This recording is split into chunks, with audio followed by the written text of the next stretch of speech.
इरफान और मकबूल दो दोस्त थे। मकबूल की चिकन बेचने की दुकान थी और इरफान फिलहाल के लिए बेरोजगार था। क्या हुआ दोस्त, आज भी कोई नौकरी नहीं मिली?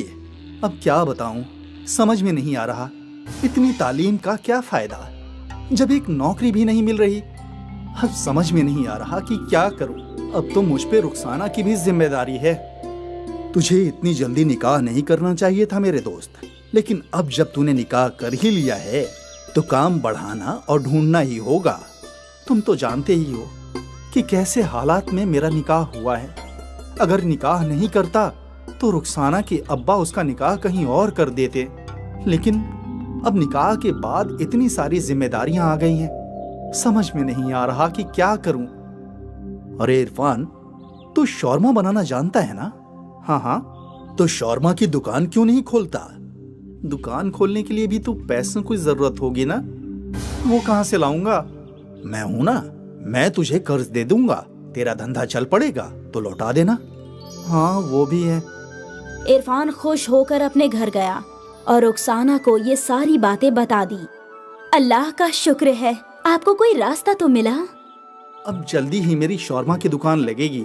उम्मीद है अच्छी कमाई होगी और हमारे हालात भी बेहतर हो जाएंगे। होंगे ही, मैं दुआ करूंगी। मकबूल से पैसे कर्ज में लेकर इरफान ने शोरमे की मशीन खरीद ली। वो मकबूल से ही चिकन लेने लगा और उसकी शौरमे की दुकान शुरू हो गई। अरे भाईजान, एक शौरमा देना। हाँ हाँ, अभी लो। धीरे धीरे इरफान के शौरमे की दुकान पे कस्टमर्स की भीड़ लगने लगी। जायका तो बेहतरीन है भाई। होगा ही, सारे मसाले मैं घर पे ही बनाता हूँ। वाह बढ़िया, मजा आ गया भाई खाकर। इरफान खुश था कि उसके शौरमे लोगों को पसंद आ रहे थे। उसके ग्राहक बड़े मजे से शौरमा खाने आते थे। एक दिन घर पे बैठकर वो हफ्ते की कमाई गिन रहा था। 4,000 रुपए का मुनाफा हुआ है। इसमें से 2,000 रुपए हमारे घर के खर्च के लिए और सामान के लिए रखता हूँ और 2,000 रुपए मकबूल भाई का कर्ज लौटा देता हूँ। हाँ हाँ, यही बेहतर होगा। ऐसे ही चलता रहा तो जल्दी ही मकबूल भाई का सारा कर्ज चुकता हो जाएगा। बिल्कुल। उस दिन इरफान ने मकबूल को कर्ज की पहली किश्त लौटा दी। लगता है तेरा धंधा बहुत अच्छे से चल पड़ा है इरफान। हाँ भाई, दुआ करो ऐसे ही चलता रहे। हाँ हाँ बिल्कुल चलेगा, तू ऐसे ही मेहनत कर। हाँ भाई करूँगा। इरफान रोज शाम को अपने शौरमे की दुकान लगाता और उसके आते ही ग्राहकों की कतार लग जाया करती थी। एक शौरमा देना। मुझे भी 2 गार्लिक शौरमा पार्सल। मुझे भी एक शौरमा। जी अभी देता हूँ। दुकान खोलने से बंद होने तक इरफान के हाथ चलते ही रहते थे। कस्टमर्स आते ही रहते थे। हर रोज रात को 10 बजे इरफान दुकान बंद करता था और अपनी कमाई देखकर वो बेहद खुश होता। जुबैर रोज इरफान की दुकान पर भीड़ देखा करता था। शौरमे के कारोबार में बहुत मुनाफा है, मुझे भी शौरमा का कारोबार करना चाहिए।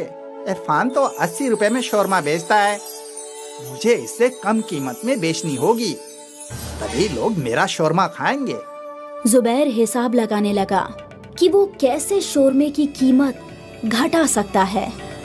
मुझे सस्ता चिकन ढूंढना होगा। और सस्ते चिकन की तलाश में जुबैर कई चिकन की दुकानों पर गया। सभी जगह उसे वही रेट मिल रहा था। आखिर वो अकरम की दुकान में गया। अकरम बेईमान किस्म का शख्स था। अरे भाईजान, मुझे चिकन रोज 10 किलो चाहिए, लेकिन कीमत वाजिब नहीं लग रहा। फिर तो एक ही रास्ता है। वो क्या? तो मरी हुई मुर्गियाँ खरीद ले। मरी हुई मुर्गियाँ तुझे 50 रुपए किलो मिलेंगी। लेकिन मरी हुई मुर्गियों से कोई नुकसान तो नहीं?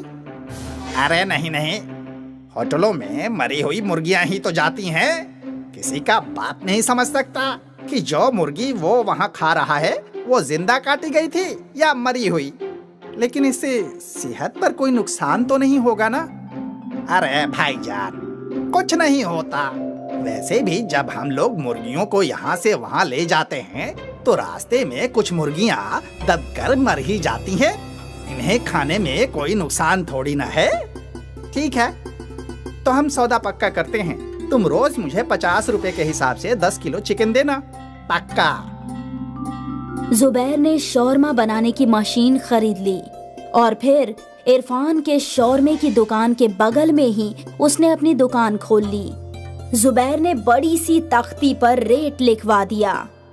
जुबैर 50 रुपए में शौरमा बेच रहा था। अब जब लोग वहां पहुंचे तो काफी लोग जुबैर का कम रेट देखकर उसकी दुकान की ओर मुड़ गए। लेकिन अब भी कुछ ऐसे ग्राहक थे जो इरफान की दुकान में ही शौरमा खाने आते थे। भाई, तुम्हारे शौरमे जैसा जायका नहीं है वहाँ, कुछ तो गड़बड़ है। उसे 50 रुपए के शौरमा में फायदा हो रहा है, इसलिए वो बेच रहा है।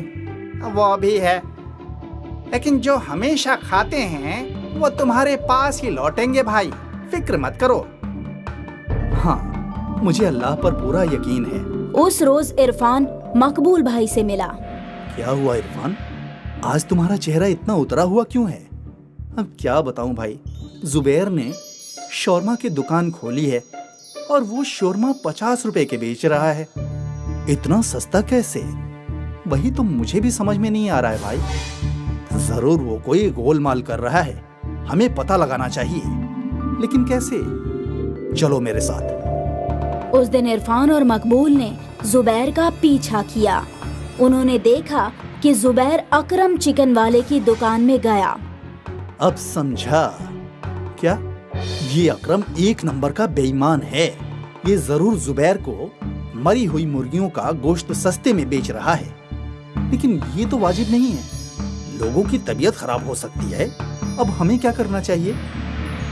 दोनों सोचने लगे कि वो जुबैर और अकरम को कैसे रोक सकते हैं। तभी मकबूल को याद आया कि उनके इलाके में एक फूड इंस्पेक्शन का दफ्तर है, जहां फूड की शिकायतें की जाती है। हमें फूड इंस्पेक्शन ऑफिस में जाकर कंप्लेन करनी चाहिए।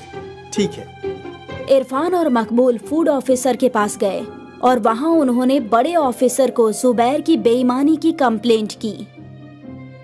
हमें उस शौरमे की जांच करनी होगी। फूड ऑफिसर जुबैर की शौरमे की दुकान पर पहुंचे और वहां रखे चिकन और रोटियों की जांच करने लगे। अरे जनाब, कुछ सेटलमेंट करते हैं। 2 लोगों की जान के साथ खेल रहा है और हमें रिश्वत देने की बात कर रहा है। ऑफिसर ने सैंपल लिया और जांच की। सर, यह चिकन खाने के लायक नहीं है। इसे खाने से सेहत बहुत जल्दी खराब हो जाएगी। इसे पुलिस के हवाले कर दो। पुलिस ने जुबैर को गिरफ्तार कर लिया और फिर अकरम को भी गिरफ्तार कर लिया। सभी को जुबैर की बेईमानी के बारे में इल्म हो गया और एक बार फिर ईमानदार इरफान की दुकान पर कस्टमर्स लौट आए। इरफान की मुश्किल हल हो गई और लालची शौरमे वाले जुबैर को उसके किए की सजा मिल गई। हमेशा याद रखिए, हर वो चीज जो सस्ती हो वो अच्छी नहीं होती। एक गांव में सूका और लंबू 2 भाई रहते थे, लेकिन दोनों की आपस में बिल्कुल नहीं बनती थी। दोनों को लगता था कि उसका भाई उसका भला नहीं चाहता, इसीलिए दोनों रोजाना आए दिन झगड़ते रहते थे। उनकी अम्मा उन्हें समझाती थी, लेकिन वो दोनों अपनी अम्मा की बात भी नहीं मानते थे और इसका फायदा चतुर उठाता था। आए दिन दोनों अपना काम बदलते रहते थे। एक रोज सूका ने बिरयानी की ठेली लगा ली, जबकि लंबू अमरूद ही बेच रहा था। देख लंबू, तू अमरूद में मुझसे बहस कर रहा था, इसलिए मैंने चिकन बिरयानी का काम शुरू किया है। अब तू यहाँ कोई बहस मत करना, वरना अच्छा नहीं होगा। देख भाई, अगर तू प्यार से कहता तो इस बार मैं तेरी बात मान भी जाता, लेकिन तूने मुझे पीटने की धमकी दी है। अब मैं कल से चिकन बिरयानी ही बेचूंगा, लेकिन इस बार मैं तेरा काम बंद करा कर रहूंगा। ठीक है, देखते हैं कि कौन जीतता है। दोनों बहस कर ही रहे थे कि तभी वहाँ चतुर आ गया। क्या हुआ भाई, कैसे लड़ रहे हो सुबह सुबह? और चुका, तू आज बिरयानी ले आया, वो भी चिकन। अरे वाह, ला एक प्लेट दे, खाकर बताऊं कि कैसी बनी है। चतुर भाईजान, ये ठेला आपका है, जितना खाना है आराम से खाओ। चतुर ने बिना पैसों के ही खूब बिरयानी खाई। वो सुका की बिरयानी की तारीफ करने लगा। ये बात लंबू को पसंद नहीं आई। सुका, तूने बिरयानी तो गजब बनाई है, खाकर मजा आ गया। अब ये ग्राहकों को भी खूब पसंद आएगी। अरे भाईजान, तुम कल मेरे हाथ की बिरयानी खाना, उंगलियां चाटते रह जाओगे।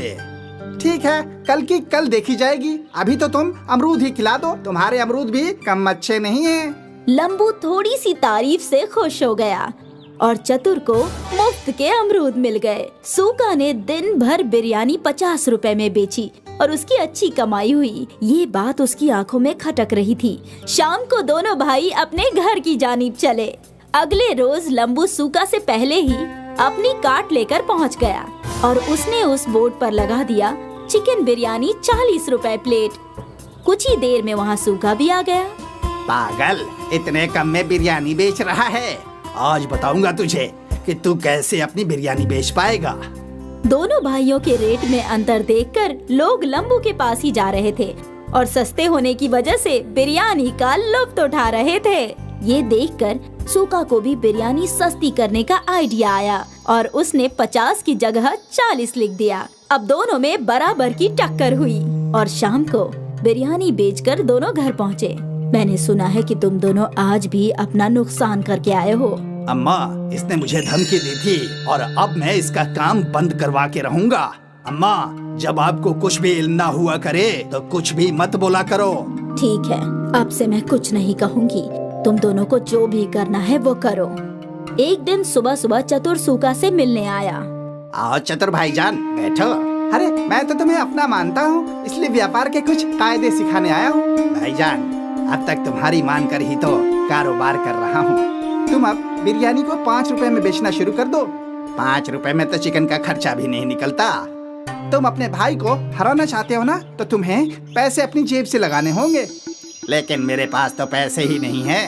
तुम्हारा ये भाई कब काम आएगा? जितने पैसे तुम्हें चाहिए मैं दूंगा। जब तुम कुछ कमा लो तो मुझे वापस कर देना। चतुर ने सूका को कर्जा दे दिया और सूका ने 5 रुपए चिकन बिरयानी का बोर्ड लगा दिया। उसके पास लाइन लग गई। लोग टोकन लेकर अपनी बारी का इंतजार कर रहे थे। लंबू ये देखकर दुखी हो रहा था। तभी वहाँ पर चतुर पहुँच गया। क्या हुआ लंबू, तुम मायूस क्यों हो? अंजाम सामने है और आप मुझसे मायूसी की वजह पूछ रहे हो। तो तू भी 5 रुपए में बिरयानी बेचनी शुरू कर दे। मेरे पास इतने पैसे ही नहीं हैं। ना जाने सूका के पास पैसे कहाँ से आ गए। तुम फिक्र मत करो, मैं तुम्हें कर्ज देता हूँ और तुम भी अब 5 रुपए में बिरयानी बेचना शुरू कर दो। चतुर ने लंबू को भी कर्जा दे दिया और दोनों भाई 5 रुपए में चिकन बिरयानी बेचने लगे।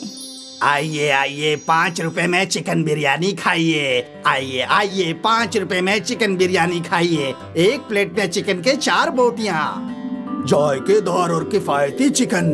एक प्लेट में 5 बोटियाँ और सिर्फ 5 रुपए में। दोनों भाइयों की दुश्मनी का लोगों ने जमकर फायदा उठाया और 5 रुपए में भरपेट बिरयानी खाए। आज दोनों भाई दोपहर को ही सारी बिरयानी बेचकर घर पहुँचे। कितना कमाया आज। सूखा और लंबू ने अम्मी जान को सब कुछ सच बताया। अच्छा, तो तुम दोनों को पैसे चतुर ने दिए थे। अब तुम खुद सोच लो कि वो क्या चाहता है। अम्मा, हमें माफ कर दो। हाँ अम्मा, हम आज से आपस में नहीं लड़ेंगे। जितना हम लड़ाई करते रहेंगे उतना दूसरे लोग फायदा उठाएंगे। हाँ अम्मा, हमें ये आज समझ में आ गया है। अब हम मिलकर काम करेंगे और चतुर को सबक सिखाएंगे। दोनों भाइयों ने एक ही कार्ट पर बिरयानी लगाई और बोर्ड लगाया लंबू सूका बिरयानी वाला।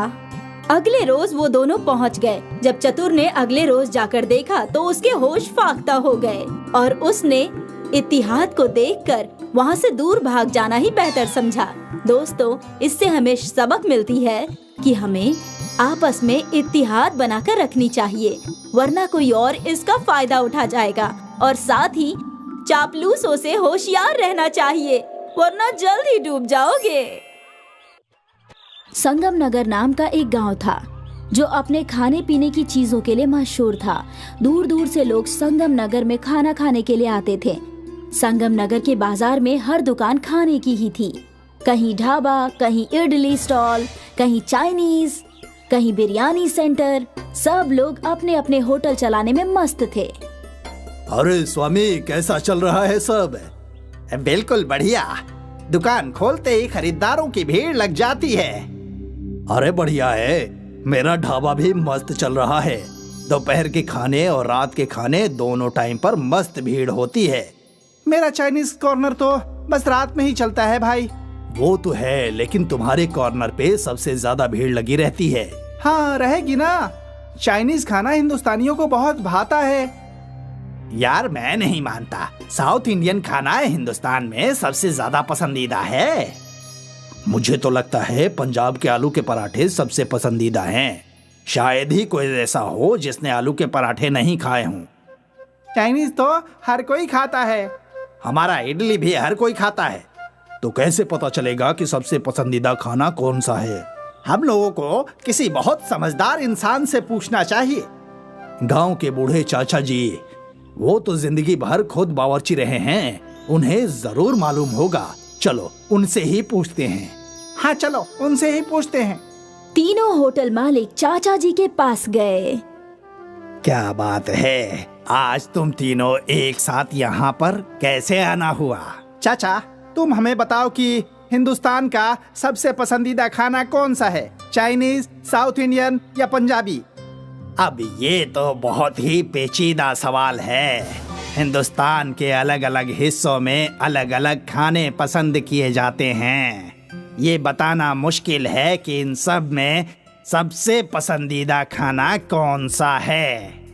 तो क्या हम कभी मालूम नहीं कर पाएंगे? एक रास्ता है, मुकाबला। और चाचा जी, कैसा मुकाबला? जरा हमें बताइए तो। तुम तीनों बड़े आकार के पकवान बनाओ अलग अलग और उन्हें लोगों के सामने रख दो। लोग खुद चखकर तुम्हें बता देंगे कि उन्हें पसंद आया कि नहीं आया। चाचा जी, वो हमें कैसे बताएंगे? वो क्या कहते हो तुम लोग, लाइक से। उन्हें जिस किसी का भी खाना अच्छा लगेगा वो उस खाने के आगे लाइक का एक निशान लगा देंगे। अरे अरे वाह, ये तो बहुत ही अच्छी तरकीब है। इससे कितने सारे लोगों को हमारे खानों का स्वाद भी मिल जाएगा। और तो और हमारी तशरीह भी हो जाएगी और हमारी दुकान मशहूर हो जाएगी। मुझे भी ये तरकीब पसंद आई चाचा जी। शुक्रिया चाचा जी।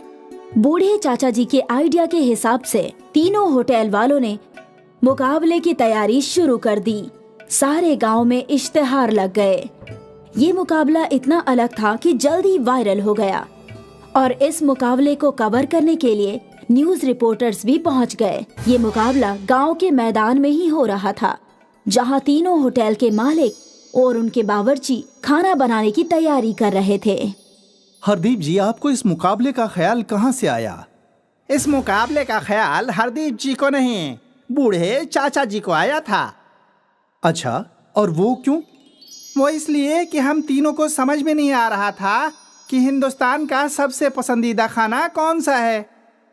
तो खाने का इतना बड़ा मुकाबला इसलिए हो रहा है ताकि ये मालूम हो सके कि इंडिया का सबसे पसंदीदा खाना कौन सा है, पंजाबी, साउथ इंडियन या चाइनीज।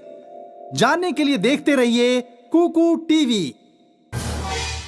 सारे बावर्ची अपने अपने पकवान बनाने लगे। कोई बड़ी सी थाल में आटा गूंद रहा था तो कोई बड़े से पतीले में नूडल्स उबाल रहा था। काफी लोग जमा हो चुके थे।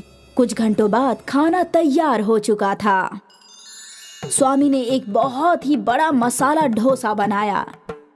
चिंग ने बड़े नूडल्स और सूप बनाए थे और हरप्रीत ने बड़े बड़े पराठे और बटर चिकन बनाया था। अब ये मुकाबला शुरू होने वाला है। हमारी आप सबसे गुजारिश है, आप मेहरबानी करके पकवानों को चख कर और फिर अपना लाइक दें। आपका लाइक ये फैसला करेगा कि हिंदुस्तान का सबसे पसंदीदा खाना कौन सा है। ये सुनकर सामाइन में हौसला और बढ़ गया। सबसे पहले एक छोटी बच्ची आई। बच्ची ने पहले पराठा खाया, फिर मसाला डोसा और फिर नूडल्स खाए। बच्ची ने अपना लाइक्स नूडल्स को दिया।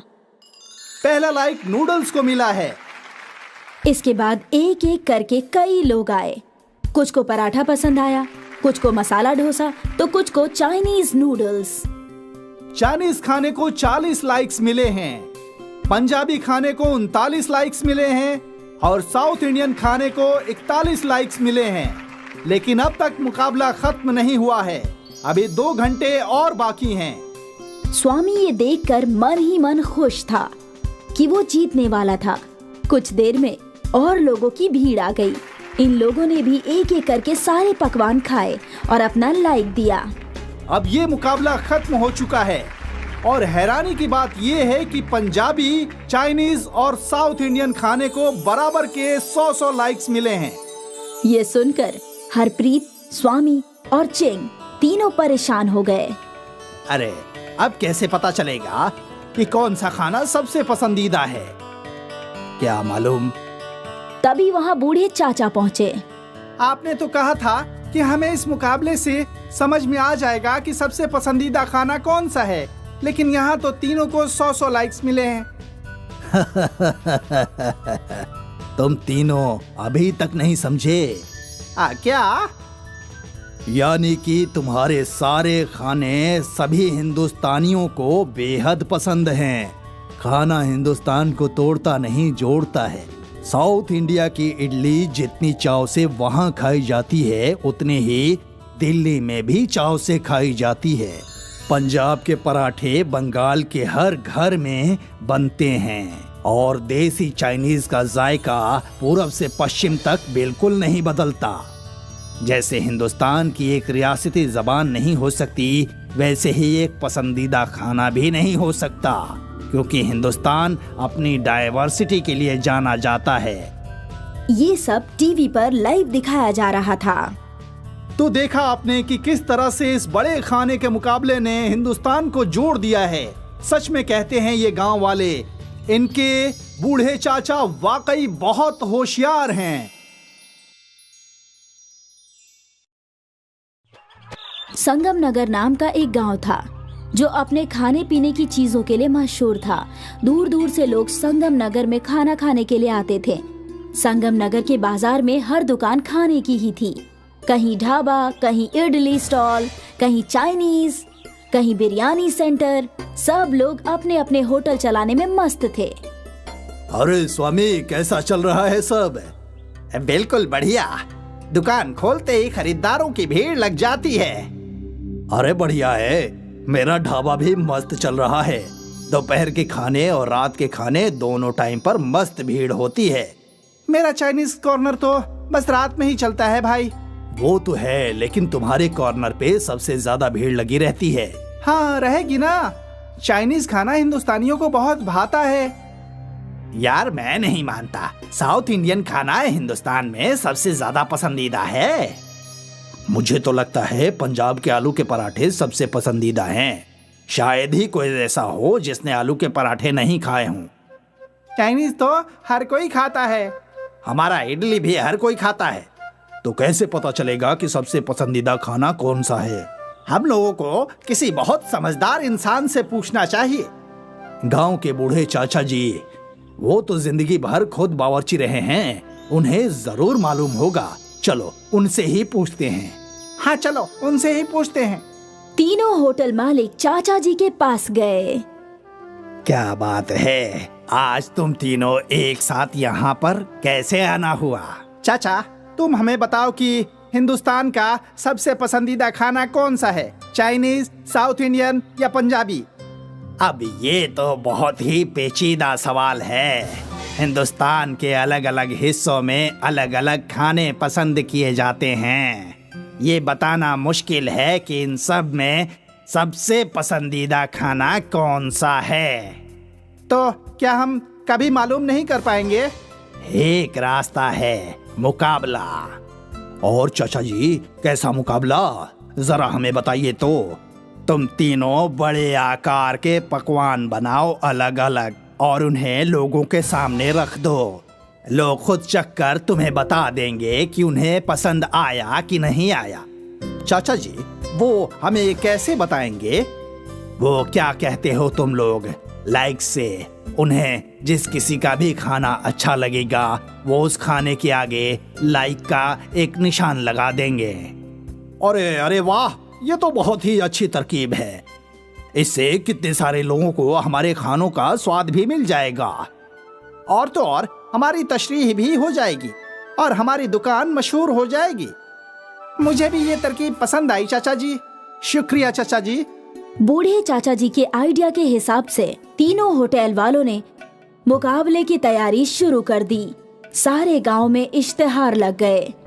ये मुकाबला इतना अलग था कि जल्दी वायरल हो गया और इस मुकाबले को कवर करने के लिए न्यूज रिपोर्टर्स भी पहुंच गए। ये मुकाबला गांव के मैदान में ही हो रहा था, जहां तीनों होटल के मालिक और उनके बावर्ची खाना बनाने की तैयारी कर रहे थे। हरदीप जी, आपको इस मुकाबले का ख्याल कहाँ से आया? इस मुकाबले का ख्याल हरदीप जी को नहीं, बूढ़े चाचा जी को आया था। अच्छा, और वो क्यों? वो इसलिए कि हम तीनों को समझ में नहीं आ रहा था कि हिंदुस्तान का सबसे पसंदीदा खाना कौन सा है। तो खाने का इतना बड़ा मुकाबला इसलिए हो रहा है ताकि ये मालूम हो सके कि इंडिया का सबसे पसंदीदा खाना कौन सा है, पंजाबी, साउथ इंडियन या चाइनीज। जानने के लिए देखते रहिए कुकू टीवी। सारे बावर्ची अपने अपने पकवान बनाने लगे। कोई बड़ी सी थाल में आटा गूंद रहा था तो कोई बड़े से पतीले में नूडल्स उबाल रहा था। काफी लोग जमा हो चुके थे। कुछ घंटों बाद खाना तैयार हो चुका था। स्वामी ने एक बहुत ही बड़ा मसाला डोसा बनाया। चिंग ने बड़े नूडल्स और सूप बनाए थे और हरप्रीत ने बड़े बड़े पराठे और बटर चिकन बनाया था। अब ये मुकाबला शुरू होने वाला है। हमारी आप सबसे गुजारिश है, आप मेहरबानी करके पकवानों को चख कर और फिर अपना लाइक दें। आपका लाइक ये फैसला करेगा कि हिंदुस्तान का सबसे पसंदीदा खाना कौन सा है। ये सुनकर सामाइन में हौसला और बढ़ गया। सबसे पहले एक छोटी बच्ची आई। बच्ची ने पहले पराठा खाया, फिर मसाला डोसा और फिर नूडल्स खाए। बच्ची ने अपना लाइक्स नूडल्स को दिया। पहला लाइक नूडल्स को मिला है। इसके बाद एक एक करके कई लोग आए। कुछ को पराठा पसंद आया, कुछ को मसाला डोसा तो कुछ को चाइनीज नूडल्स। चाइनीज खाने को 40 लाइक्स मिले हैं, पंजाबी खाने को 39 लाइक्स मिले हैं और साउथ इंडियन खाने को 41 लाइक्स मिले हैं। लेकिन अब तक मुकाबला खत्म नहीं हुआ है। अभी 2 घंटे और बाकी हैं। स्वामी ये देखकर मन ही मन खुश था कि वो जीतने वाला था। कुछ देर में और लोगों की भीड़ आ गई। इन लोगों ने भी एक एक करके सारे पकवान खाए और अपना लाइक दिया। अब ये मुकाबला खत्म हो चुका है और हैरानी की बात ये है कि पंजाबी, चाइनीज और साउथ इंडियन खाने को बराबर के 100 लाइक्स मिले हैं। ये सुनकर हरप्रीत, स्वामी और चिंग तीनों परेशान हो गए। अरे, अब कैसे पता चलेगा कि कौन सा खाना सबसे पसंदीदा है? क्या मालूम। तभी वहाँ बूढ़े चाचा पहुँचे। आपने तो कहा था कि हमें इस मुकाबले से समझ में आ जाएगा कि सबसे पसंदीदा खाना कौन सा है, लेकिन यहाँ तो तीनों को 100 लाइक्स मिले हैं। तुम तीनों अभी तक नहीं समझे। क्या? यानी कि तुम्हारे सारे खाने सभी हिंदुस्तानियों को बेहद पसंद हैं। खाना हिंदुस्तान को तोड़ता नहीं, जोड़ता है। साउथ इंडिया की इडली जितनी चाव से वहाँ खाई जाती है, उतनी ही दिल्ली में भी चाव से खाई जाती है। पंजाब के पराठे बंगाल के हर घर में बनते हैं और देसी चाइनीज का जायका पूरब से पश्चिम तक बिल्कुल नहीं बदलता। जैसे हिंदुस्तान की एक रियासती जबान नहीं हो सकती, वैसे ही एक पसंदीदा खाना भी नहीं हो सकता, क्योंकि हिंदुस्तान अपनी डाइवर्सिटी के लिए जाना जाता है। ये सब टीवी पर लाइव दिखाया जा रहा था। तो देखा आपने कि किस तरह से इस बड़े खाने के मुकाबले ने हिंदुस्तान को जोड़ दिया है। सच में कहते हैं ये गांव वाले, इनके बूढ़े चाचा वाकई बहुत होशियार हैं।